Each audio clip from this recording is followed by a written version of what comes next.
자, 정청래 의원 빨리 나와주세요.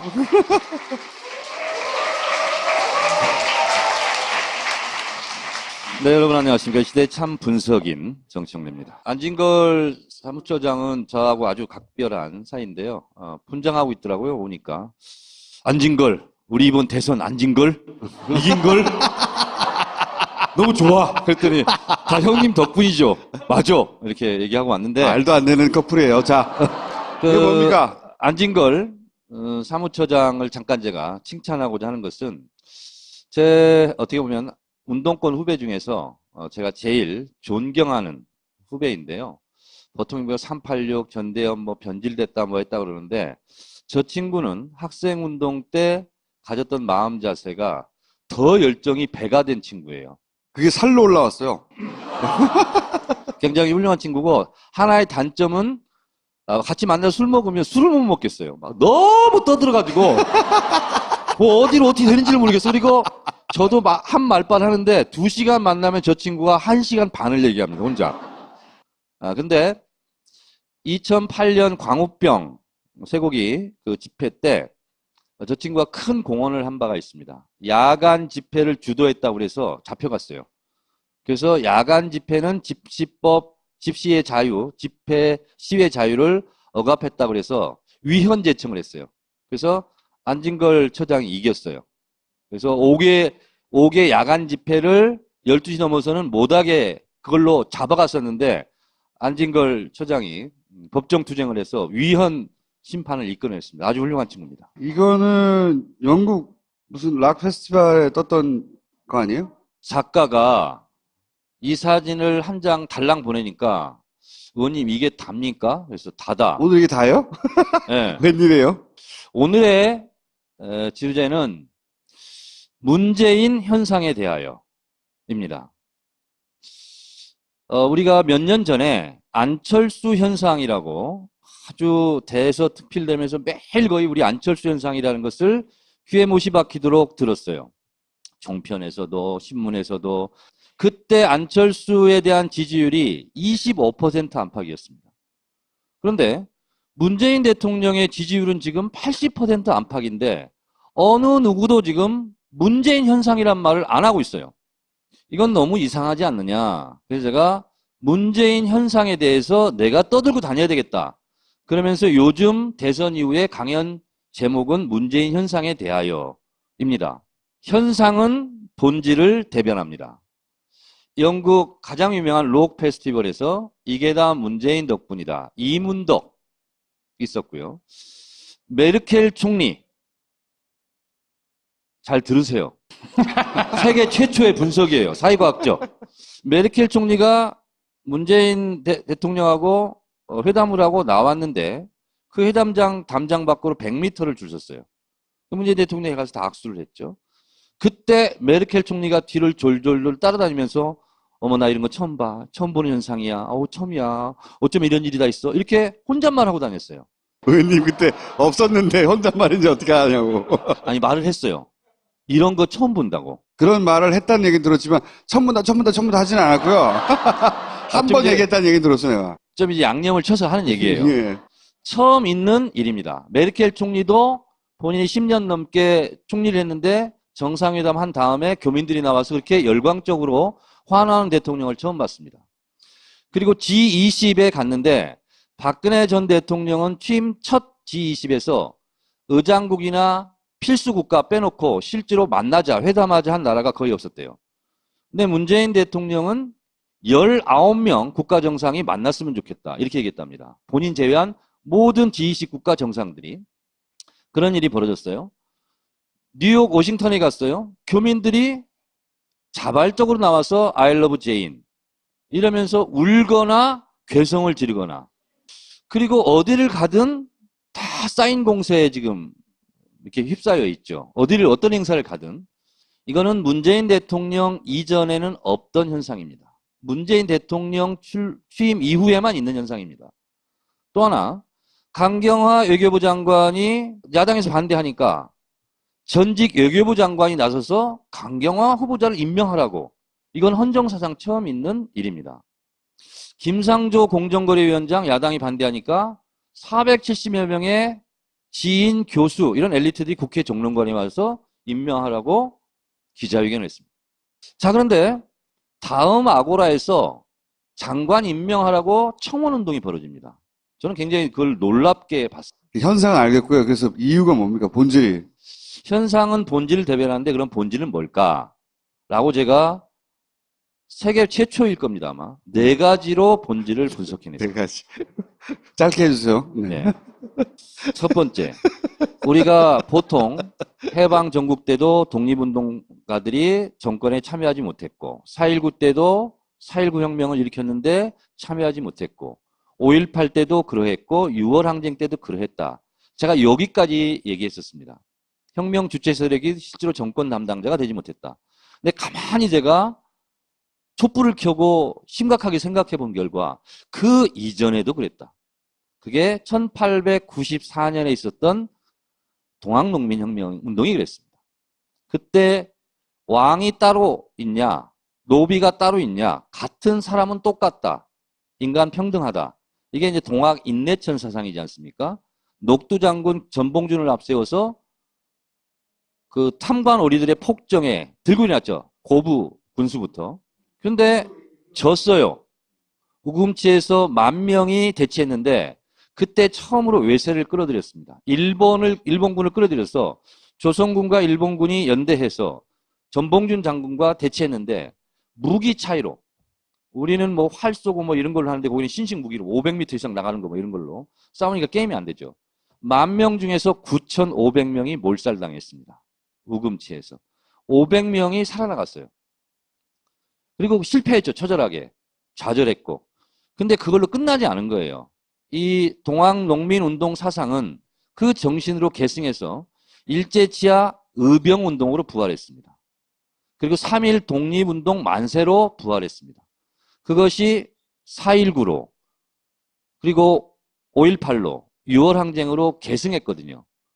근데 한 번도 민중들이 현재 권력을 끌어내리고 그 자리에 원하는 왕, 대통령을 앉혀본 적이 없는데 이번이 최초로 역사적으로 대한민국 헌법 1조 2항 대한민국의 주권은 국민에게 있고 모든 권력은 국민으로부터 나온다는 헌법 1조 2항 정신을 실제로 실현했던 민주주의의 꽃과 열매를 맺었던 최초의 사건입니다. 이게 문재인 대통령 당선의 역사적 의미, 본질입니다. 아직도 3개가 더 있어요, 근데? 네. 두 번째는 보통 우리가 산업구조 개편이라는 걸 얘기하는데 우리가 압축성장하면서 산업구조가 농업사회에서 산업사회로 바뀌었는데 30년 걸렸습니다. 영국 같은 경우는 한 200년 걸렸거든요. 한 세대가 어떤 산업혁명이든 무엇을 체험하는 것은 굉장히 중요합니다. 근데 우리는 이 기간이 굉장히 짧았어요. 6개월 만에 진짜로 물러날까? 우리 촛불 들었을 때 그렇게 생각했잖아요. 그런데 실제로 물러났어요. 그리고 문재인이 대통령 됐으면 되는데 실제로 될까? 제보 조작 사건을 뚫고 됐어요. 자신감이 생겼습니다. 자부심이 생겼습니다. 이것이 6개월 동안 우리 국민들이 경험한 겁니다. 이것은 매우 강고한 연대를 형성할 수밖에 없어요. 그것이 현상으로 나타난다. 이게 두 번째 본질입니다. 세 번째 본질은 다시는 이명박근혜 같은 그런 부끄러운 대통령을 가질 수 없다. 이런 다짐과 결의, 이것이 문재인 정부를 반드시 성공시켜야 되겠다는 그런 열망으로 나타납니다. 이게 문재인 현상을 지지하는 세 번째 본질적 요소다. 마지막은 문재인 대통령의 당선은 노무현 대통령 핏값으로 쌓아올린 금자탑입니다. 2009년 노무현 대통령 서거 이후에 너무나 많은 사람들이 울었고 너무나 많은 사람들이 분노했고 그리고 너무 많은 사람들이 직접 행동으로 추모 물결에 동참했고 이 아주 깊고도 넓은 그런 한이 있어요. 그것을 이번에 푸는 겁니다. 제가 마포 을에 분향소를 설치해놓고 실제로 저하고 부둥키 않고 6일 동안 하루는 봉하마을 내려갔으니까 6일 동안 저를 붙잡고 울었던 사람이 8,000명이 넘습니다. 방명록에 기록된 사람만. 저는 저희 어머니 아버지 돌아가실 때도 3일 울었거든요. 근데 저는 첫날 봉화에 가서 너무 많이 울어가지고 못 울 줄 알았어요. 눈물도 마르고. 그런데 와서 붙잡고 우는 거예요. 그분은 처음으로 분향소에 와서 저한테 슬픔을 표현하는 거예요. 상주한테. 그럼 제가 같이 안 울 수가 없잖아요. 안 울려고 해도 울어야 돼요. 제가 8,000번을 울었어요. 6일 동안. 너무 힘들더라고요. 우는 게. 그러니까 이게 246개, 7개 이 지역구에서요. 마포가 좀 많았다 치더라도 5,000명으로 치더라도 인원은 너무너무 많은 거예요. 그래서 노무현 대통령처럼 다시는 문재인 대통령을 잃고 싶지 않다. 노무현 대통령을 지켜주지 못했는데 다시는 그렇게 허망하게 잃고 싶지 않다. 이런 마음이 기저에 너무 깔려 있는 거예요. 사람들이 이것을 알든 모르든 표현하든 표현하지 않든 이런 게 너무 강하게 있는 겁니다. 그래서 문재인 대통령은 굉장히 지지도가 깊을 뿐만 아니라 강고합니다. 그런데 노무현 대통령 때와 다른 점은 두 가지예요. 그런 아픈 경험을 했다는 거. 그래서 국민이 새롭게 깨어나고 달라졌다는 게 하나 있고, 그때는 노무현 대통령 때는 파파이스가 없었습니다. 지금은 SNS와 팟캐스트를 통해서 국회의원보다 기자보다 더 지식과 정보량이 많아지기 시작했고, 그 많아진 지식량이 광범위하게 퍼져 있고, 그리고 순식간에 이것이 전파되고 공유되면서 상징적인 의미로 문자 행동으로 나타납니다. 다시는 바보처럼 우리가 비판자가 아니라 이제 나도 자랑스럽게 어용시민이 될래. 문재인 대통령은 노무현 대통령처럼 우리가 감시자 비판자기보다는 내가 그냥 차라리 어용시민이 될래. 이것이 너무나 자랑스러운 거예요. 그리고 떳떳하고. 그래서 특히 해외에 사는 교민들은 이명박근혜 대통령 때는 한국 사람이라는 것이 좀 부끄럽고 내세우지 못했는데 지금은 떳떳하게 저런 깃발을 들고 런던 한복판에 가는 겁니다. 왜? 나는 너무 자랑스러운 대한민국 국민이거든요. 이것이 문재인 현상으로 나타나고 있고, 이러한 SNS와 팟캐스트, 문재인 대통령에 대한 강고한 지지 그룹이 저는 대략 500만 명 정도 된다고 봅니다. 이 500만 대군은 앞으로 두고 보세요. 조중동 종편이 절대 깨지 못합니다. 이런 현상을 최초로 발견한 사람이 저고, 이제 파파이스를 통해서 1,500만 명이 알게 될 건데, 이러한 새로운 문화 현상을 모르는 대표적인 집단이 두 군데가 있습니다. 하나는 야당, 하나는 미안하지만 언론입니다. 언론은 몰라요. 알아도 외면합니다. 그래서 문화 접변 현상이 벌어지는 것이 아니라 문화 지체 현상이 곳곳에서 벌어지고 있는데, 가장 심각한 곳이 저는 보수 언론 그리고 야당, 이 두 집단이다. 이렇게 저는 생각을 합니다. 앞으로 우리가 문재인 정부가 성공하지 못하면 우리에게 어떤 시련이 또 닥칠지 몰라요. 그리고 제일 중요한 거, 문재인을 공격하면 왜 많은 사람들이 반발하는가? 그것은 내가 만든 대통령이다. 문재인과 나는 심리적 일체감을 형성하고 있는 겁니다. 문재인이 공격받으면 내가 공격받았다고 생각해요. 이런 심리적 일체감 때문에 그 문재인 대통령에 대한 지지는 지금처럼 80%가 좀 떨어질 수는 있으나 제가 봤을 때는 40% 밑으로 떨어지기는 어렵지 않을까. 지난번엔 60이라고 하셨잖아요. 그거는 잘 나갈 때고 최악의 경우 평균 40~50%는 저는 형성할 거라고 보는데, 의원님이 그런 얘기를 하면 송수가 할 얘기가 없잖아요. 제가 다 했던 얘기예요, 다. 이렇게 논문처럼 얘기한 적은 없잖아. 문재인 현상을 일으키는 하나의 나비가 되어 주십시오. 감사합니다.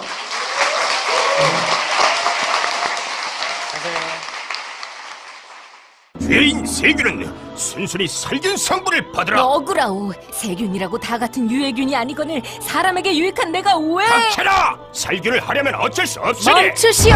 오늘부터 억울하게 죽는 유익균이 없도록 EM3청사로 바꾸라는 명이오. 좋은 세균 살균하지 말고 EM 하세요. 딴지마켓을 통해 EM 샴푸, 비누, 주방세제까지 내려주시니 만극하옵니다. 의원님 이게 답니까? 그래서 다다. 오늘 이게 다예요? 예. 웬일이에요? 오늘의 지우제는 문재인 현상에 대하여입니다. 우리가 몇 년 전에 안철수 현상이라고 아주 대서특필되면서 매일 거의 우리 안철수 현상이라는 것을 귀에 못이 박히도록 들었어요. 종편에서도 신문에서도. 그때 안철수에 대한 지지율이 25% 안팎이었습니다. 그런데 문재인 대통령의 지지율은 지금 80% 안팎인데 어느 누구도 지금 문재인 현상이란 말을 안 하고 있어요. 이건 너무 이상하지 않느냐. 그래서 제가 문재인 현상에 대해서 내가 떠들고 다녀야 되겠다. 그러면서 요즘 대선 이후에 강연 제목은 문재인 현상에 대하여입니다. 현상은 본질을 대변합니다. 영국 같이 만나서 술 먹으면 술을 못 먹겠어요. 막 너무 떠들어가지고 뭐 어디로 어떻게 되는지를 모르겠어. 그리고 저도 한 말빨 하는데 2시간 만나면 저 친구가 1시간 반을 얘기합니다. 혼자. 근데 2008년 광우병 쇠고기 그 집회 때 저 친구가 큰 공헌을 한 바가 있습니다. 야간 집회를 주도했다고 그래서 잡혀갔어요. 그래서 야간 집회는 집시법, 집시의 자유, 집회, 시위의 자유를 억압했다고 그래서 위헌 제청을 했어요. 그래서 안진걸 처장이 이겼어요. 그래서 5개 야간 집회를 12시 넘어서는 못하게 그걸로 잡아갔었는데 안진걸 처장이 법정 투쟁을 해서 위헌 심판을 이끌어냈습니다. 아주 훌륭한 친구입니다. 이거는 영국 무슨 락 페스티벌에 떴던 거 아니에요? 작가가 이 사진을 한 장 달랑 보내니까 자, 정청래 의원 빨리 나오세요.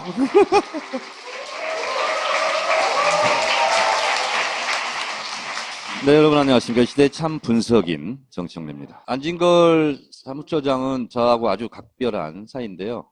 분장하고 있더라고요. 오니까. 안진걸, 우리 이번 대선 안진걸? 이긴걸? 너무 좋아. 그랬더니 다 형님 덕분이죠. 맞아. 이렇게 얘기하고 왔는데. 말도 안 되는 커플이에요. 자, 이게 뭡니까? 안진걸 사무처장을 잠깐 제가 칭찬하고자 하는 것은 제 어떻게 보면 운동권 후배 중에서 제가 제일 존경하는 후배인데요. 보통 뭐 386 전대현 뭐 변질됐다 뭐 했다 그러는데 저 친구는 학생운동 때 가졌던 마음 자세가 더 열정이 배가 된 친구예요. 그게 살로 올라왔어요. 굉장히 훌륭한 친구고 하나의 단점은 적으로 환호하는 대통령을 처음 봤습니다. 그리고 G20에 갔는데 박근혜 전 대통령은 취임 첫 G20에서 의장국이나 필수국가 빼놓고 실제로 만나자, 회담하자 한 나라가 거의 없었대요. 근데 문재인 대통령은 19명 국가 정상이 만났으면 좋겠다. 이렇게 얘기했답니다. 본인 제외한 모든 G20 국가 정상들이. 그런 일이 벌어졌어요. 뉴욕, 워싱턴에 갔어요. 교민들이 자발적으로 나와서 I love Jane 이러면서 울거나 괴성을 지르거나 그리고 어디를 가든 다 사인 공세에 지금 이렇게 휩싸여 있죠. 어떤 행사를 가든. 이거는 문재인 대통령 이전에는 없던 현상입니다. 문재인 대통령 취임 이후에만 있는 현상입니다. 또 하나, 강경화 외교부 장관이 야당에서 반대하니까 전직 외교부 장관이 나서서 가장 유명한 록 페스티벌에서 이게 다 문재인 덕분이다. 이문덕 있었고요. 메르켈 총리 잘 들으세요. 세계 최초의 분석이에요. 사회과학적. 메르켈 총리가 문재인 대통령하고 회담을 하고 나왔는데 그 회담장 담장 밖으로 100m를 줄 섰어요. 문재인 대통령이 가서 다 악수를 했죠. 그때 메르켈 총리가 뒤를 졸졸졸 따라다니면서 어머 나 이런 거 처음 봐. 처음 보는 현상이야. 처음이야. 어쩜 이런 일이 다 있어. 이렇게 혼잣말하고 다녔어요. 의원님 그때 없었는데 혼잣말인지 어떻게 하냐고. 아니 말을 했어요. 이런 거 처음 본다고. 그런 말을 했다는 얘기 들었지만 처음 본다 하진 않았고요. 한 번 얘기했다는 얘기 들었어요. 내가. 좀 이제 양념을 쳐서 하는 얘기예요. 예. 처음 있는 일입니다. 메르켈 총리도 본인이 10년 넘게 총리를 했는데 정상회담 한 다음에 교민들이 나와서 그렇게 열광